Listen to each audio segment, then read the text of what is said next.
Hey, this is Shaun with the Atlanta Tennis Podcast, powered by GoTennis. Check out our calendar of Metro Atlanta tennis events at letsgotennis.com. This is Tennis Fitness with Nathan Martin. Nathan and his wife have been at the forefront of tennis fitness innovation for over 20 years. They've worked with some household names like Leighton Hewitt, Sam Stosur, and Martina Navratilova.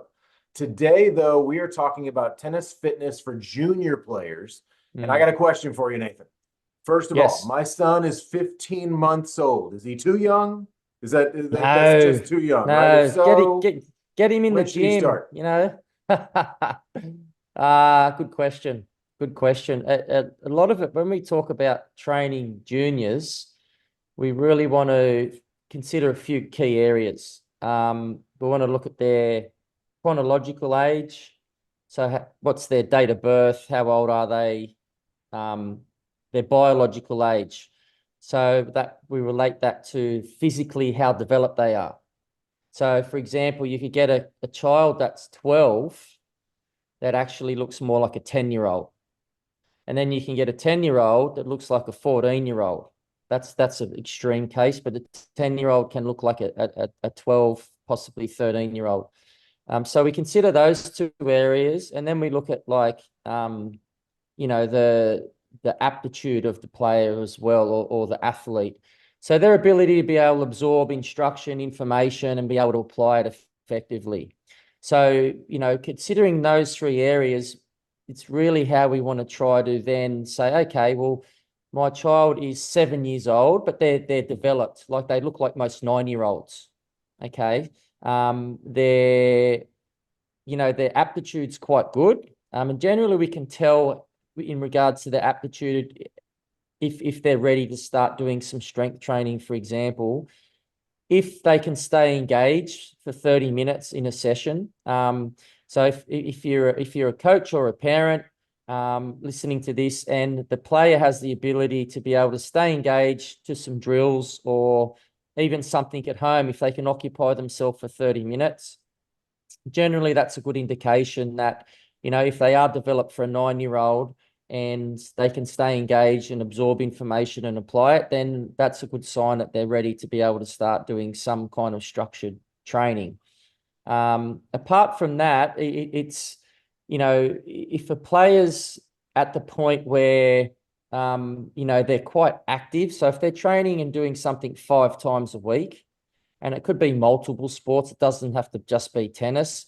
Under the age of 10, I highly encourage players to be not only playing one sport, I'd have them up to doing up to 3 sports, 3 different things.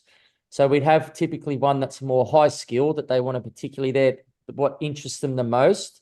If it is tennis, obviously people are watching this because that's the main sport for themselves and their child. So tennis, it's obviously extremely skill orientated, very technical, particularly learning at a young age. So tennis would be the main sport. But aside from that, we also want them to do something, a team sport. It's always great to something like soccer, for example. That's a great sport, or basketball, great for their hand coordination, but they also socially are working in a different dynamic.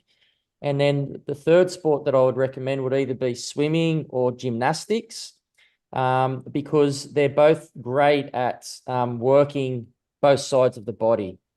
Another sport would be like a martial art. So Taekwondo is great because we work bilaterally. We punch and kick both sides.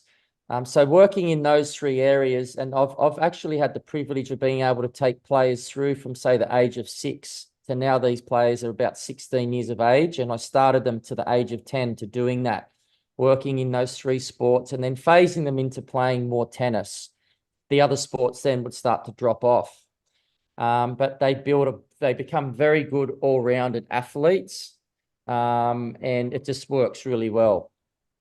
And it's a bit off topic from what we're targeting here, but I want to continue with what you just Yeah. said about the multi-sports, because we're having this Yes. conversation often. We've got some families that just force a kid to do one thing. Please go do something other than play on the iPad. But then there are other Yeah. families where the kids are they just got too many irons in the fire, so to speak. Yes. And there's Yes. just too much going on, and they got karate on Monday and piano on Tuesday and math on Wednesday. Yeah. It's too much, right? Yeah. So Yeah. you say you encourage the multi-sport before 10. Is there a time, and this is actually a topic I have on a different conversation, so I'm going to get your opinion before I have that conversation.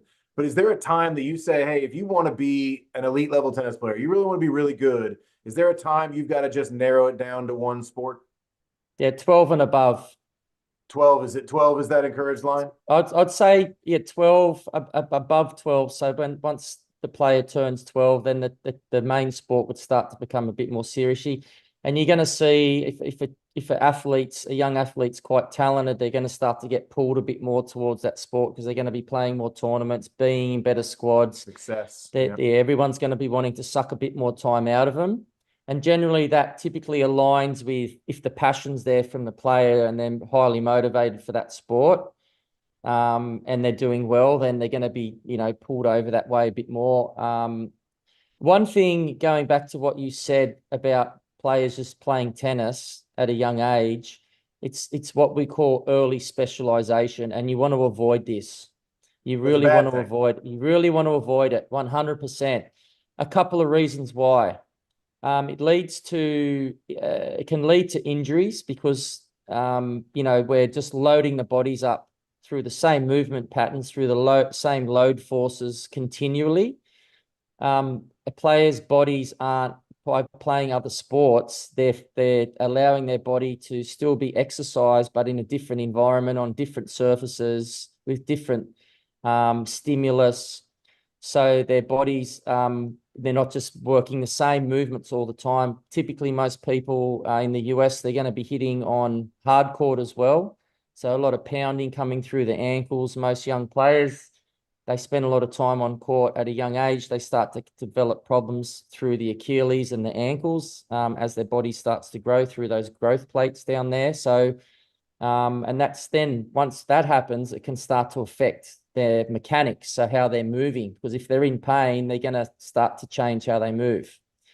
So that's one thing. It's the physical side of things. And then we get the actual more the mental side of it as well. So if a kid's playing a lot of tennis, say at 8 years old, they're playing 12 to 15 hours a week of tennis and not doing anything else. So you think if you're doing something at that age, from say 6 years of age, you're playing tennis until you get to 14, tennis is a sport. You've got to typically play 3 to 5 times a week through that age bracket. Then you add the numbers up on that, you add the hours up. It's going to eclipse most other sports that a child could have been had other exposure to. Not only that, so there's a lot of volume. There's a lot of turning up. There's a lot of warming up. There's a lot of cooling down. There's a lot of hitting balls, right? And over time, that just gets boring. Kids burn out. They get to about 14 if they've had too much early specialization. And if their bodies are okay, which if some of them have done too much, they're going to struggle, but they'll get to that age about 14. We see this particularly with females, and they just lose their mojo. It's Yeah, that just was the done word I too was much. expecting was burnout. Is that you see And that I'll when tell they you, start early? other sports we see it in Australia, it's in gymnastics, because athletes typically go 3 to 5 times a week. There's a lot of competitions for them as well, physically very taxing, very technical. And the other sport in Australia we see it in is swimming. Players are getting up, our swimmers get up typically here at about 4:30. They swim between 5 to 6:30. They do it 3 to 5 times a week. You do that for 5 years. You don't want to put your head in a chlorine pool for a long time. Yes. So I know that feeling. that is important to get the balance right. And you need to make sure that it's another area that is really important for people watching this to understand is every athlete's different. So some young players, they want to do a lot. Some young players, they don't need to hit as much as other players. So it's understanding the player, and it's opening the lines of communication up. What works for someone doesn't necessarily have to work for your child. If your child is making progress, that is what we're predominantly focused on. If there's progress and there's enjoyment, you stick to what you're doing. Yeah, we say that to parents a lot. We say if the kid likes it now, encourage it, because you don't know when all of a sudden they might change their mind. 100%.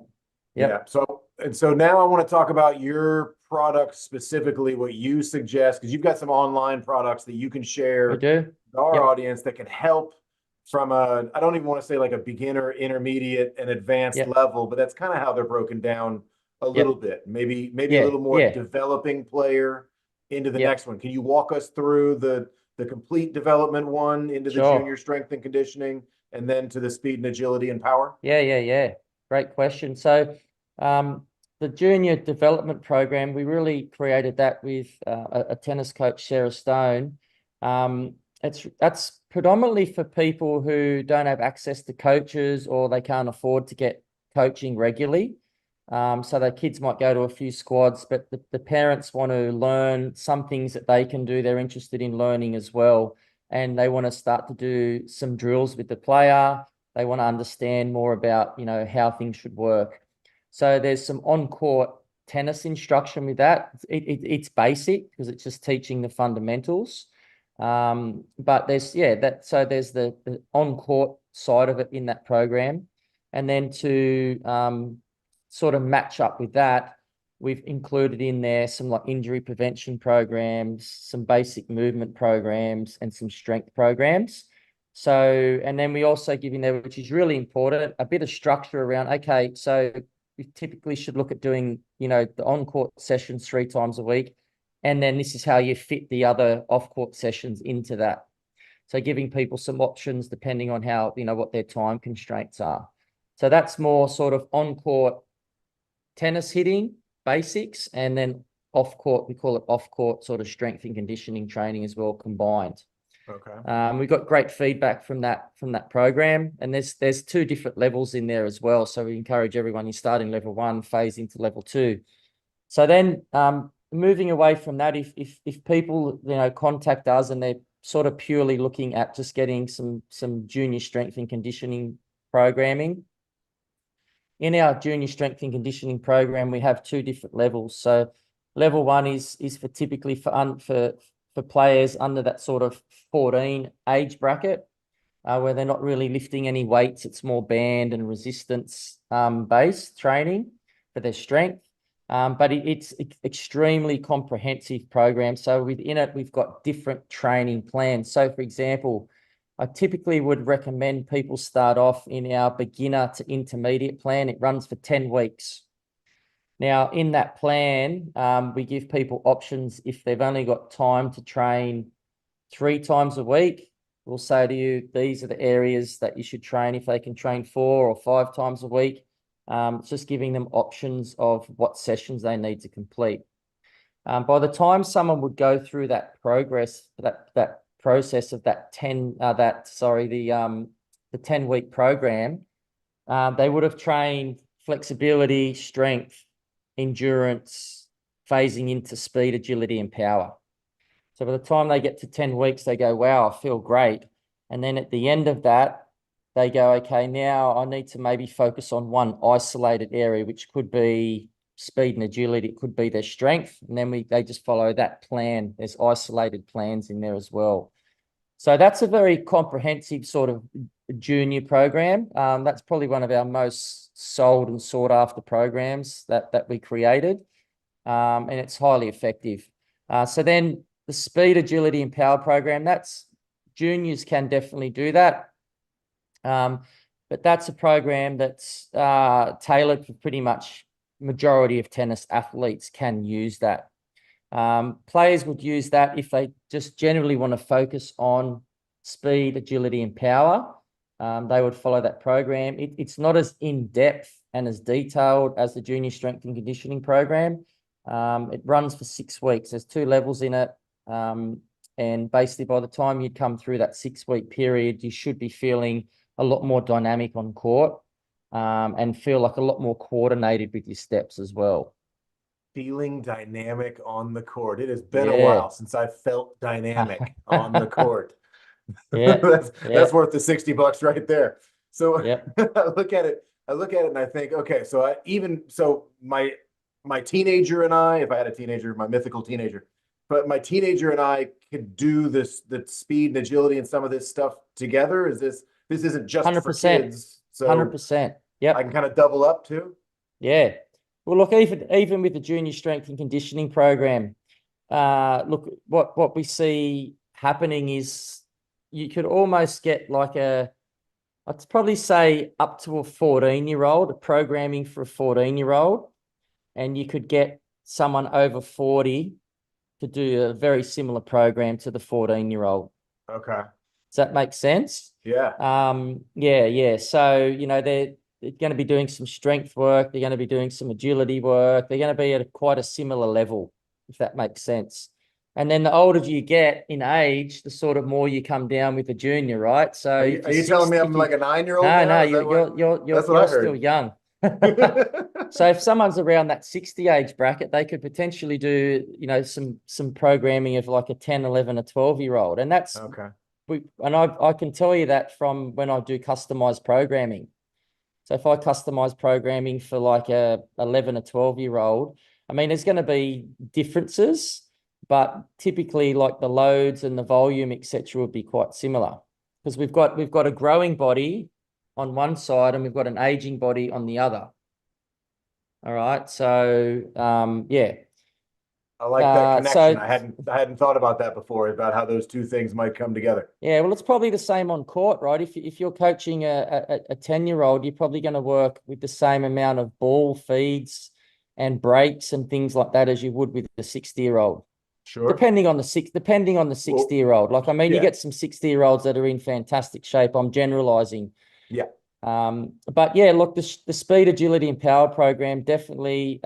If you had a teenage son or daughter, and you could still feel like you can train at a decent capacity, you could definitely get the whole family out on the court. Like you could get a 10-year-old, a 12-year-old, and mum and dad following that program easily. That's what it's designed for. Gotcha. Yeah, I think that adds even more value to the concept to say, hey, if I'm looking at jumping into something, I might as well do it with him. If I'm going to take that time rather than sending little Johnny out to do his strength and conditioning while I sit on my phone and set a bad example. I'll tell you something very interesting about that. So I looked at some data on this about 5 years ago, and I don't think it would have changed since then. So if a child, even from a young age of infancy, sees their parents training, exercising, particularly if it's dad, I don't know the reasoning why, but if it's the father, they see their father exercising regularly, they have an 80% more chance of being active throughout their whole life. Really? Yep. So if you're a father watching this and you spend a lot of time playing gaming with your children and not exercising, that's typically, they're probably going to be more led to want to do that because that's where the lead of, the big bull in the house is showing them. And when I look back at my father and my mother, they were both fitness lunatics in a good way. Mum played a lot of squash. She ran, she power lifted. My dad surfed, he ran. He played a lot of different sports and he dragged me along and he encouraged me to do it as well. And mate, I'm the same with my kids. My kids, have seen Giselle and I just train the house down. We still do. And our kids they just love sport. They love trying different things. And yeah, so I found that very interesting when I found that. Absolutely. But now that you say it out loud, it sounds obvious to me because Yeah, it isn't just genetic. It's whatever lifestyle the parent has, the child environmental. is likely to happen. It's energy begets energy. Yes. And activity in the same way. Yeah, that Yeah. makes a lot of sense. So the last thing I want to do, we've been in threes today a little bit with the beginner, intermediate, and advanced, which we might do a lot, and then with your different products. But looking for a tip. We've got the idea of being able to go out as a family. I love it's not even a tip to just say, hey, dad, get off your butt, get off the phone. If you think your kids are on the screen too much, take a look at yourself. And maybe there's a little bit of a better example you can set. So I'm gonna pick a fight with the dads out there. But we do the same thing at our home. It's, you know what, if you're a family that's going to present that to the children, if they grow up with it, I love that there's actual data there because it sounds obvious, but to see the math is nice. But in this case, looking for something from each point of view. If I'm just getting started, is there a way that I can help my either beginner kid or my kid that's been doing a little bit, or even an advance? Is there a way to ask for 3 things that you can give me, or is that asking too much? Yeah, I think, look, no, I can do that for sure. So I think, first of all, it would be, you know, where a lot of people go wrong with, junior development, it's not getting buy-in from the athlete, from the child. So when we talk about buy-in, it's like they feel like they're a part of it. They understand what's happening. And when we get those two things, so they understand it and they feel like they've been a part of the decision making, there's going to be more buy-in then. So there's more motivation. So that just comes down to us as parents and guardians going, okay, well, this is what I think should happen. I've spoke to the coach and, I've got this program or whatever the case. But let's just check in with them and see where they are with it as well. And even at a young age, it's important to have the conversation. Some people do this really well and sit down and go, hey, look, this is what we've been told we should do. What do you think? Do you think, it's going to make you move better and feel better? And, your coach wants you to do this with your hitting. As soon as we start to have those conversations, as they start to develop, they become more open and they give you feedback on what's working and what's not and how they're feeling. So that's important just to start to get that buy-in and have that conversation. Number 2 would be, we need to keep players motivated, because motivation is what drives effort. So we need to think of ways, okay, well, why don't they want to go to tennis? Why aren't they training as hard as they can?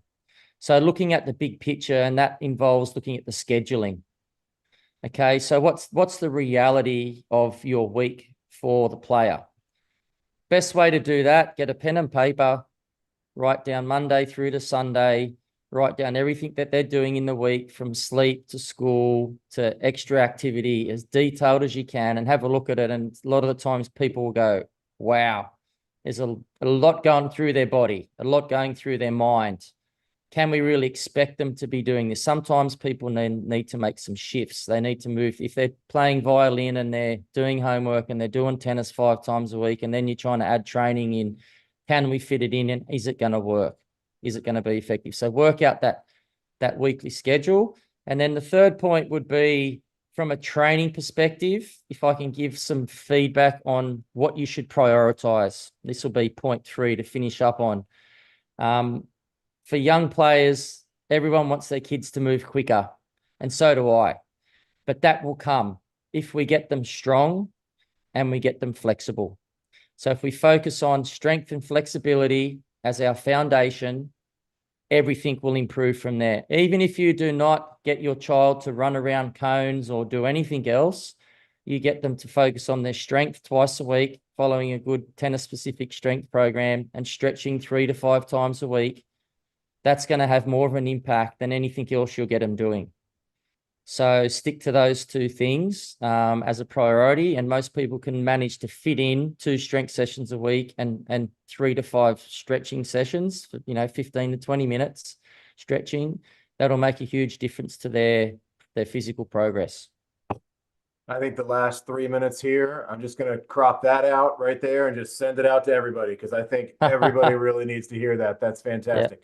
Yeah. Nathan, I really appreciate you making time, and thanks for having we will me. do it again, and we'll see you next month, I guess. So I appreciate tennis. it. And yeah, we'll pay attention, and Yep. we'll talk again soon. See you all soon. Thanks, mate. Thanks, Shaun. See ya.